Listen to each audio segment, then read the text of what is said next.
Okay, this is a short introduction on how to condition the dog to a positive reinforced recall by a tone on the collar.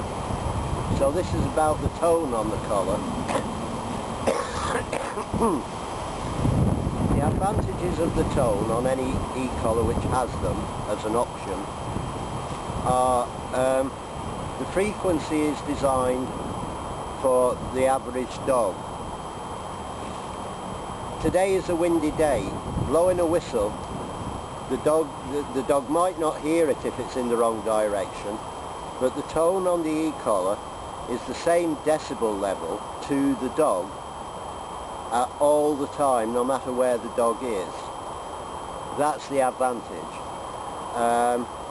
They are very responsive to the tone on the e-collar, but then if they're trained enough, they are responsive to whistles as well.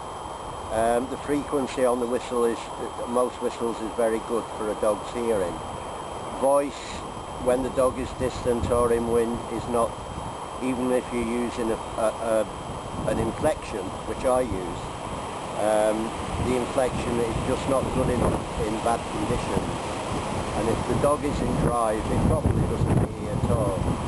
Too many people put disobedience down to the dog disobeying a known command. A lot of the time, if you're using your voice, the dog just doesn't absorb it properly.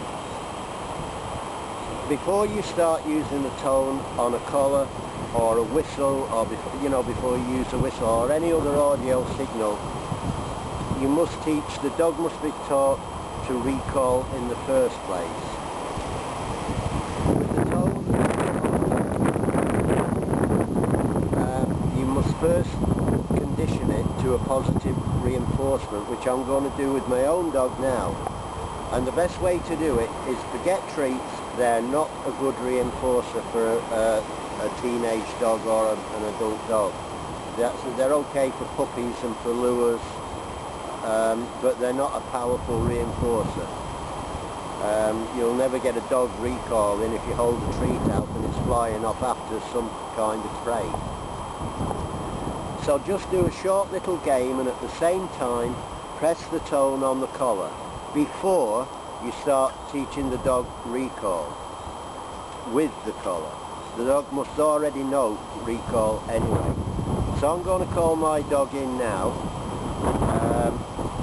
I'm going to call my dog in now and show you the short little game during which I'll be pressing this beeper and she will hear the tone on the collar. The collar will therefore, be a very positive thing for her. And if you watch closely, you'll notice that I'm going back from the dog all the time, or most of the time, which is a foundation for every recall. Thingy, good girl, here. Thingy, in, come on. Now this dog is obviously already conditioned to this, but I'm just going to show you how you will start it anyway. Now this is a positive reinforcement associated with the tone. Ray! Yay! Yay! Yay! Good girl! Great! And do that 3 or 4 times and you can start to train the dog to recall to the tone on its own. That's how you positively reinforce the tone on an e-collar. And just so you can hear it on this video, thingy.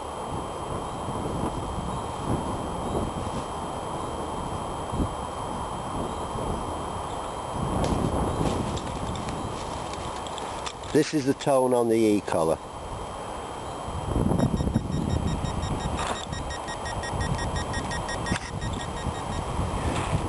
You can also use the tone instead of a clicker.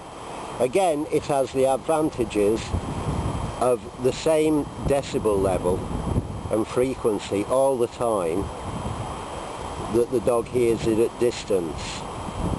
But you do the same positive reinforcement before you start to use it instead of a clicker, as what I've just shown here. So you can use it therefore as a conditioned positive reinforcer when the dog has done something correct. So the dog knows how to get the reward. Okay, Dennis Carthy, Hertfordshire.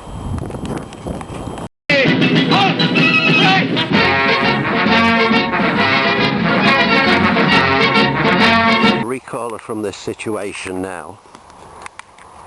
Watch the enthusiasm of response. Now, recall, there, immediate. Good girl, good girl. Oh, jeez. Recall again.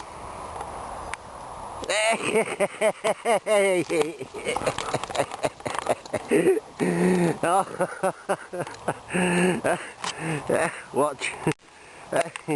Good girl. Now, I'm going to keep this up for a bit. Watch the response for the recall.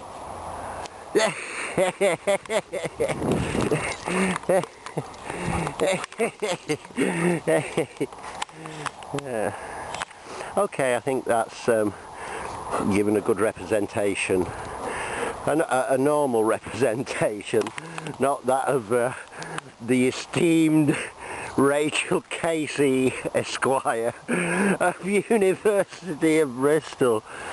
God, what a drip that woman must be.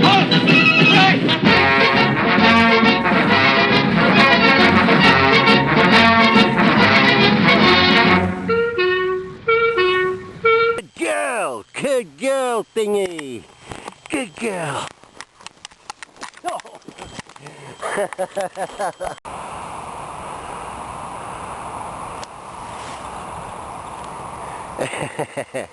Yeah, here she comes. Hey, good girl, thingy. In. Oh. I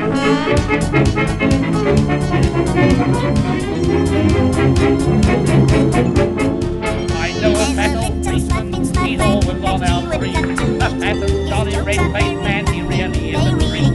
He's 2 times more a policeman, he's never known the frown, and everybody says he is the handsomest man in town.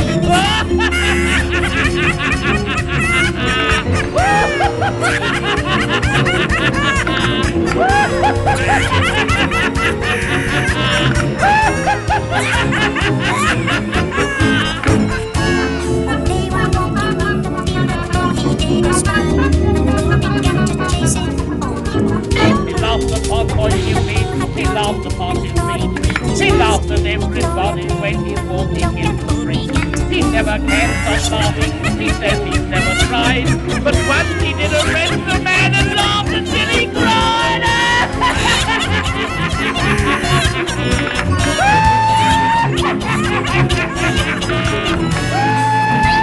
Inside a house and there is a place. The ghost can come a-haunting with a terrifying face. But strangers sat up in bed and told a good joke, and the ghost began to laugh and went up in a puff of smoke. Johnny takes his fingers and then he shut his eyes. He opened his great mouth, it wasn't such a size. He said, I've nothing left you, he didn't know what for. And then he started laughing until he drank his jaw. Trouble gave a bit of